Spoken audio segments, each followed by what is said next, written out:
There's a game that's been playing out in your life, and you're probably playing it right now. It's the game of silence.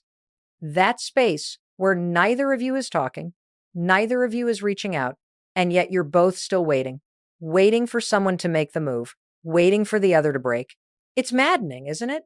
You're sitting there looking at your phone, wondering, should I be the one to text first? Should I be the one to reach out? Or will that make me look too needy? What if I say the wrong thing? What if I don't say anything at all and I look weak? What will they think? Here's the truth. This silence, this waiting game, it's not about them. It's not even about what they're doing. It's about what you are doing in the silence. What are you waiting for? Why are you allowing this void to dictate your sense of self-worth, your emotional peace, your inner strength? You might think this silence gives you power, that if you just hold back enough, you'll somehow control the situation. But let me be clear. Silence isn't control. It's avoidance. It's not power. It's fear in disguise. But I'm here to tell you something that might surprise you. The person who holds their emotional ground in this silence, who stays calm, centered, who doesn't chase, who doesn't react, is the one who actually holds the power in this dynamic. And that's where you come in. You see, in this silence, you have the ability to break the cycle. The question is, are you ready to stop waiting, ready to stop reacting, ready to take control of your own peace? So here's the big question I want to ask you. Who's going to break first? Is it going to be you? Or are you finally going to step into your power and stop being the one who's always waiting for someone else to make a move? There's something really powerful about knowing that you're not broken, that even when the silence feels like it's swallowing you whole, you've got the strength to stay steady. You've got the power to be the one who breaks free from this emotional tug of war. In the next few minutes, I'm going to break down exactly what's happening in this silence on both sides. I'm going to show you why it's not just a waiting game. It's an emotional revolution. And the moment you understand this, you won't just get clarity on their behavior. You'll gain clarity on your own. And that's when everything starts to change. Let's dig deeper into why silence feels like safety and why, in reality, it's just an illusion. You think you're in control when you stay silent, don't you? You think that by pulling back, not texting first, not reaching out, you've somehow won the game of emotional distance. But here's the thing that no one tells you. Silence doesn't give you control. It just protects you from vulnerability. The moment you decide to pull back and stop communicating, you're trying to control the situation in a way that feels good. It feels like you're gaining power because it creates distance. It creates space between you and the discomfort. You think, if I don't reach out, I'm safe. If I just stay here, I won't get hurt. But this illusion of safety, it's a lie. Silence is not safety. It's avoidance. And avoidance will never give you the peace or control you're looking for. Why do we do this? Why do we retreat into silence when the world feels too intense, too overwhelming? Well, let me tell you, it's because vulnerability is terrifying. The thought of exposing your heart, of letting someone see the parts of you that you protect the most, feels like a threat. You're terrified that if you open up, if you get too close, you'll get hurt. You'll be rejected. You'll be abandoned. So instead, you play the waiting game. You don't act. You don't make a move. And you think that in your stillness, in your silence, you've created safety, but you haven't. All you've done is build a wall that keeps you isolated. Think about this for a second. If you stay silent long enough, what happens? You start to feel more disconnected. You might tell yourself that you're okay, that the space gives you room to breathe, but deep down, you know something's missing. That silence, it's not giving you freedom. It's leaving you empty. And you can't stay there forever. You can't hide from vulnerability indefinitely, because real peace comes when you face your feelings, when you allow yourself to be seen, even when it's scary. Silence doesn't heal wounds. It covers them up until they fester. It might feel like a safe haven, but eventually you'll realize it's a prison of your own making. Now, here's the key. The moment you stop avoiding the discomfort, when you choose presence over distance, vulnerability over silence, that's when the game changes. That's when you stop running from what scares you and start reclaiming your emotional power. because true control comes from facing your fears, not avoiding them. So the next time you feel the urge to pull away, to hide, to stay silent because it feels safe, remember, silence isn't strength. It's fear disguised as strength. Real strength is in the courage to speak up, to be vulnerable, and to trust yourself enough to stay present in the discomfort. Now, let's talk about what's actually going on inside both of you when the silence settles in. You might think it's all just mind games or simple emotional distance, but there's a deeper, more complex psychological war happening beneath the surface. Let's start with the avoidant. For them, silence is often their defense mechanism. It's a way to protect themselves from the very thing they fear the most, emotional intimacy. For the avoidant, intimacy feels like an invasion of their personal space. It triggers their deepest fear that if they allow someone to get too close, they'll lose themselves. That's why they create distance. It's their way of controlling the situation so they don't have to face the vulnerability that comes with connection. But here's the catch. Distance doesn't make them feel safer. It doesn't erase their fear. It just delays the inevitable. In the absence of emotional closeness, they feel anxiety creeping in. The silence they once sought as comfort starts to feel like an emotional vacuum. Something's missing, but they don't want to admit it. And slowly, over time, guilt begins to sink in. They'll tell themselves that they're in control, but inside, they know they're avoiding the one thing they need the most: love. Now, let's talk about you, the one who's not pulling away, the one who's waiting. How do you feel during this silence? The first thing you feel is probably rejection. They've pulled back, so now you're sitting there questioning, did I do something wrong? Do they not care? You start to doubt yourself, your worth, your value. You might even feel like chasing them, reaching out, fixing the situation. You feel the urgency in your chest, the desire to make things right, to get the connection back. But as much as you want to reach out to bridge the gap, you're stuck in this psychological loop of uncertainty. Every time you feel the urge to reach out, you're caught in a tug of war. Your fear of rejection tells you to retreat, to protect yourself. Your desire for connection pushes you to chase after them. But here's the thing you may not realize. This internal conflict is exactly what keeps you stuck in the cycle of waiting. The worst part, both of you are stuck in the same trap. The avoidant is desperately trying to stay emotionally distant while you're feeling emotionally abandoned. Yet neither of you is truly getting what you need. The avoidant is avoiding connection because it feels dangerous, while you're waiting in emotional limbo, hoping that they'll come back and fix things. But here's the breakthrough. This emotional battle isn't between you and them. It's between your own needs and your own fears. It's about you finding the courage to stop waiting and start acting. It's about you recognizing that your own emotional peace doesn't depend on whether or not they reach out first. You can choose to stop the emotional cycle by choosing your own healing first. Mel Robbins says it best. You can't control their actions, but you can control your emotional response. And that's the turning point. You see, the moment you realize that this isn't a battle between you and them, but a battle within your own emotional world, that's when you take your power back. The silence, the waiting, the emotional distance, they don't have to define your worth. You get to define your peace. You get to define your self-respect. You get to choose to step out of the cycle of emotional turmoil. So what happens next?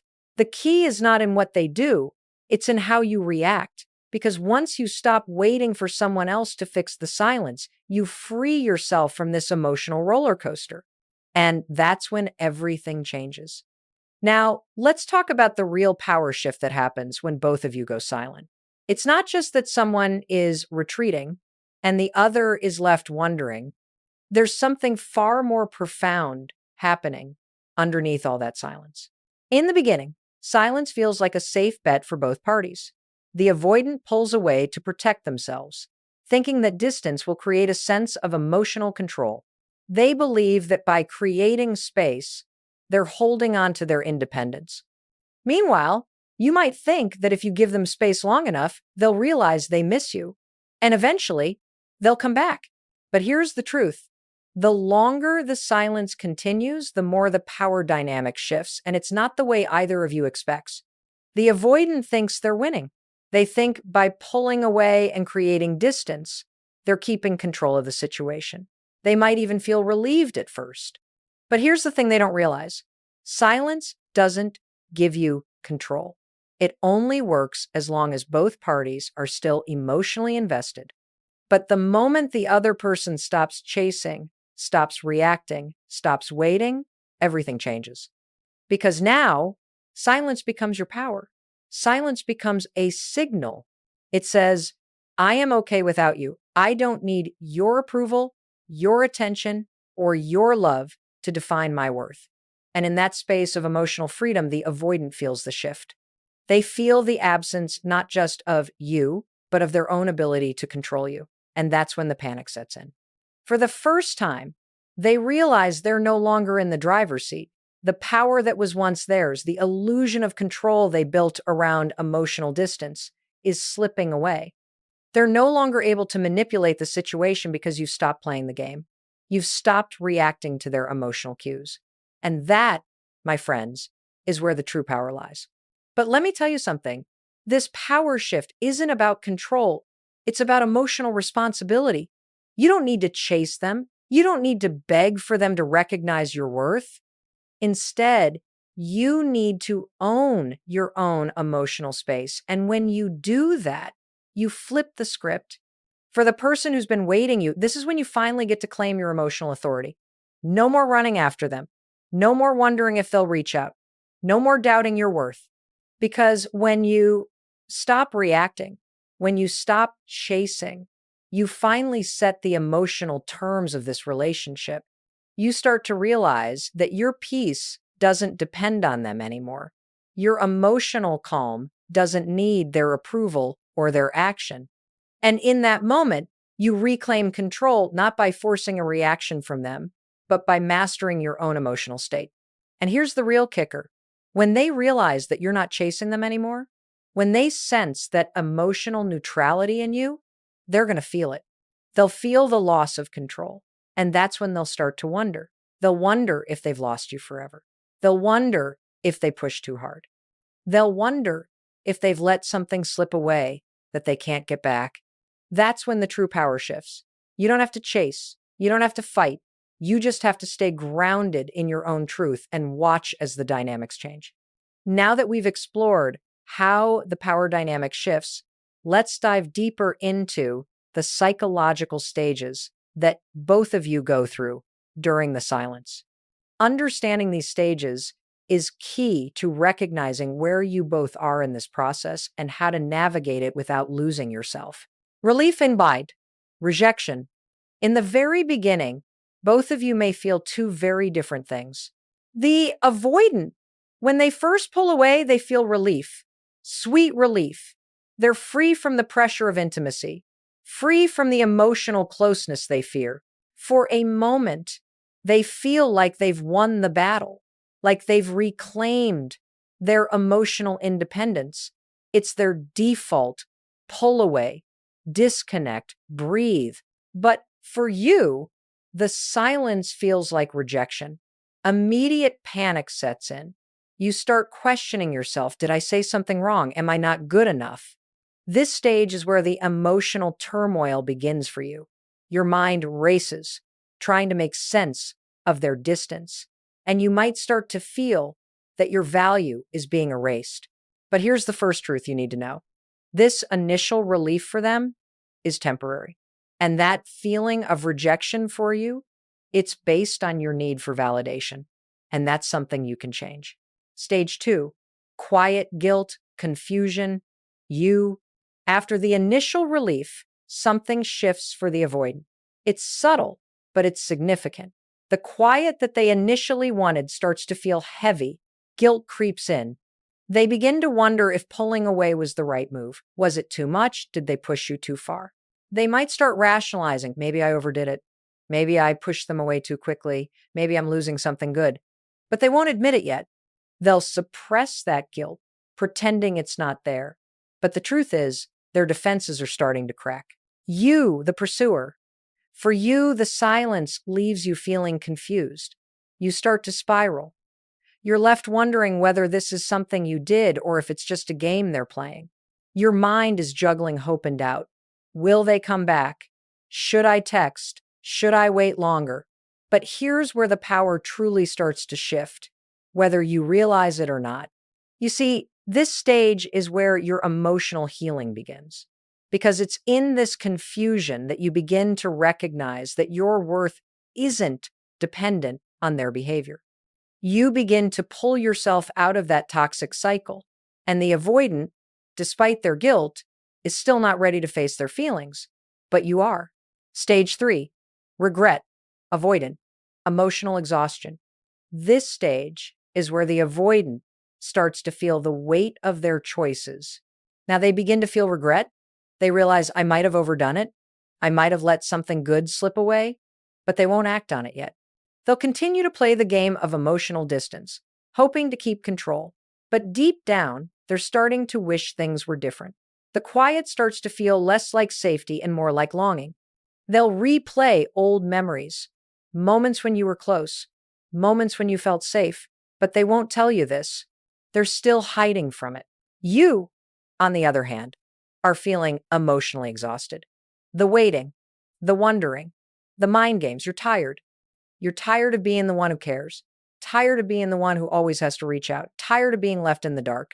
And now you begin to question if this emotional toll is worth it. Maybe you start shifting your focus. You start focusing on your own life, your own happiness, and what you deserve. This stage, though painful, is the turning point for you. The emotional exhaustion you're feeling is a wake-up call. It's telling you that you've given too much of your energy to someone who isn't fully meeting you where you are. This is when you take back control. When you stop waiting and start taking care of you. Stage 4, clarity. Both. By this point, something begins to happen. Both of you gain clarity. They start to see that their walls aren't working anymore.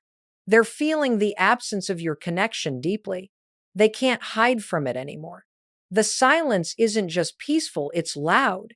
They begin to face the truth. They've been hiding from their own vulnerability. For you, clarity comes in the form of realizing that your emotional peace doesn't depend on their return. You start to see the situation clearly for what it is. The waiting, the hoping, the emotional turmoil, it's not sustainable. You realize that you can't keep waiting for someone else to come around. You can't keep placing your self-worth on whether they reach out.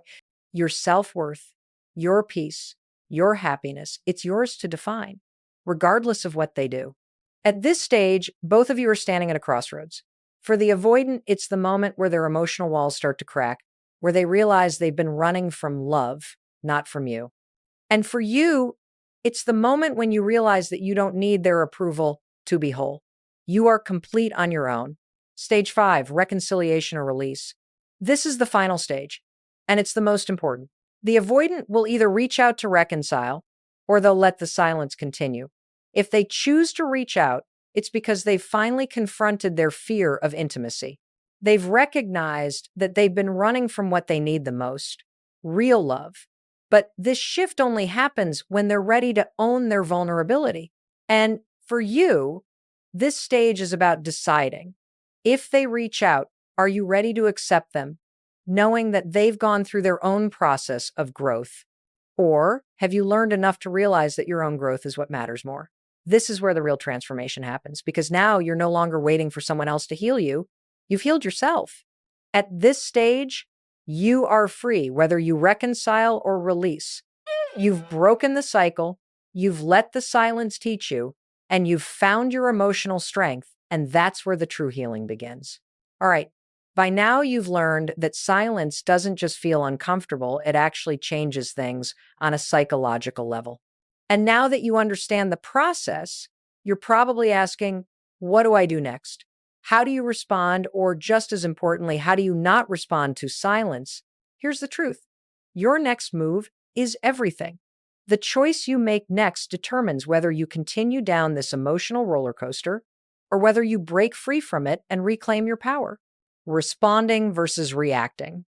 The first thing you need to understand is the difference between responding and reacting. When you react, you're emotionally driven. You're acting out of fear, out of anxiety, out of the need for validation.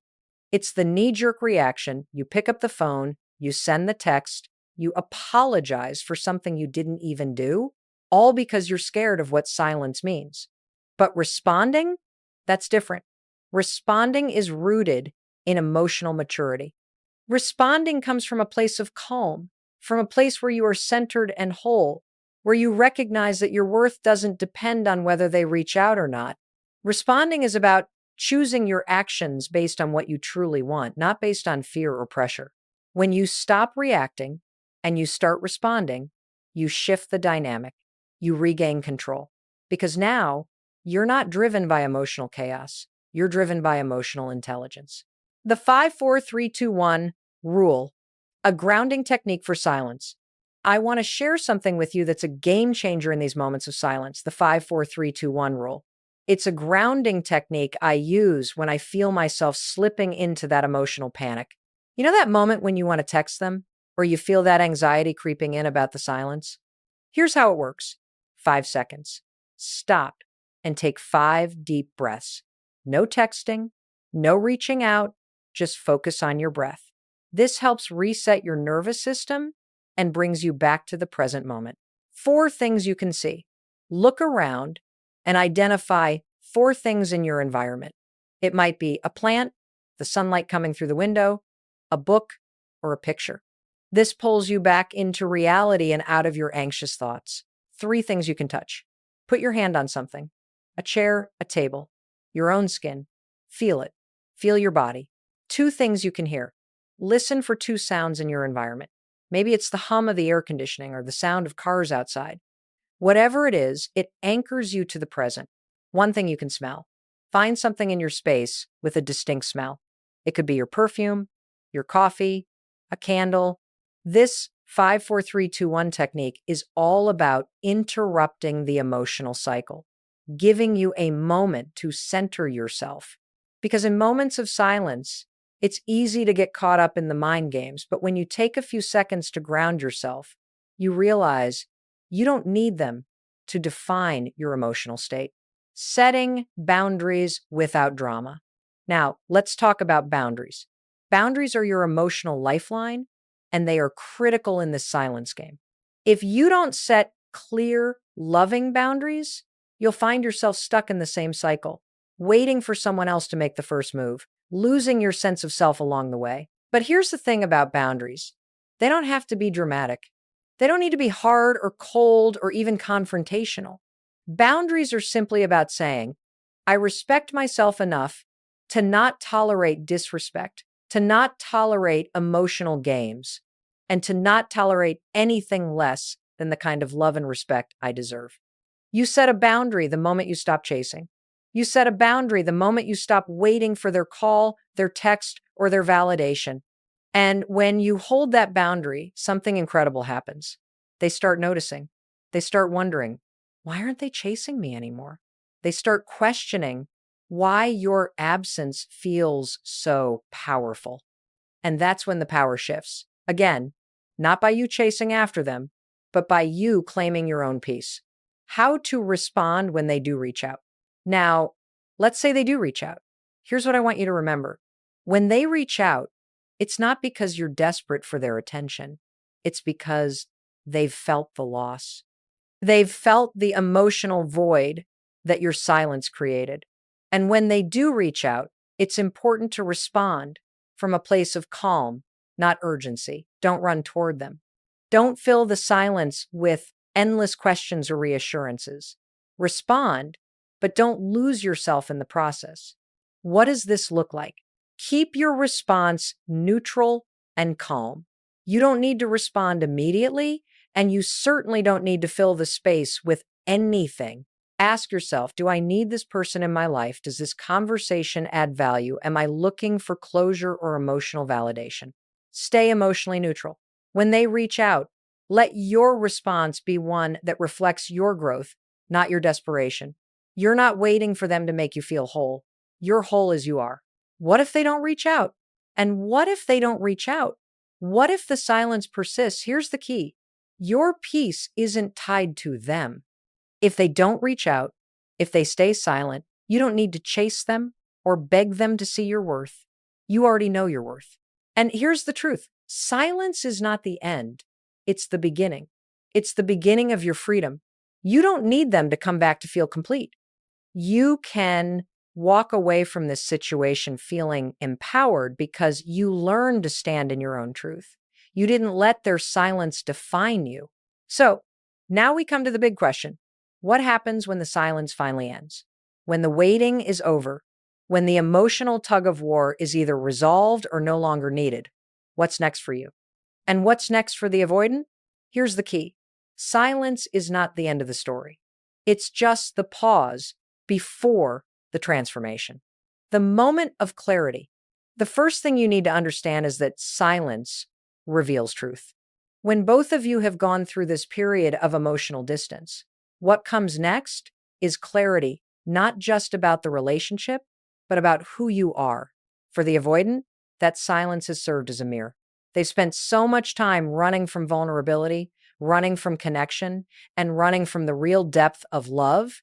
But now they've faced the absence of that love, the emotional void it creates, and they can no longer ignore the truth. They were afraid of love, but they were also afraid of losing it. For you, silence is the moment when you realize that your worth isn't tied to their actions. Your self-love and your peace are non-negotiable. Silence, for you, becomes the space where you stop needing their validation and start trusting your own strength. You get to choose your next step without hesitation because you now understand that you are your own peace. This is where the magic happens. Both sides, yes, even the avoidant, have a moment where everything they've been avoiding, both within themselves and in the relationship, is laid bare. And in this moment of emotional clarity, the next step becomes clear. The power of walking away, or not, when silence finally ends, it's not about waiting for them to come crawling back or begging for forgiveness. That's not where the power lies. The power lies in your choice. Will you welcome them back with open arms, or will you choose to let go and move on? Because here's the truth. You don't need them to complete you. And even if they reach out, you don't need to decide to take them back in that moment. This is your chance to assess what feels right for you, not out of need, but out of self-respect. If they reach out and you choose to engage, remember this. You are not chasing them. You are not seeking validation. You are responding from a place of emotional sovereignty, knowing that you have already healed, and whether or not they decide to meet you where you are, you will continue to move forward with or without them. If they don't reach out, you also have a choice. You don't need to go back to them. In fact, sometimes silence is a blessing in disguise because it shows you that you've learned to stand on your own. You've learned that your emotional well-being is not at the mercy of someone else's actions. It's not about them being gone or being distant. It's about you being enough, just as you are. The real freedom, self-trust. So when the silence ends, it isn't the end of the relationship. It's the beginning of your personal transformation. You've learned how to navigate emotional distance, how to hold your ground when things get tough. You've learned that love doesn't come with strings attached, and emotional peace doesn't come from someone else's approval. And that, my friend, is freedom. True freedom comes when you no longer wait for someone to fix you, to validate you, or to make you whole. You are already whole. You are already enough. So when the silence ends, whether they come back or not, you're already the winner. You've learned to trust yourself. You've learned to stand in your power. You've learned to break the cycle. And that's the real gift. Closing reflection. So here's what I want you to remember as we wrap up. Silence is not a punishment. It's not something to fear. It's the tool that teaches you about yourself. It shows you where you're afraid. It shows you where you need to heal. And it shows you where you're ready to grow. You don't need anyone to come back for you to heal. You don't need anyone's apology for you to claim your peace. You don't need anyone's validation for you to stand in your worth. You've got everything you need within yourself.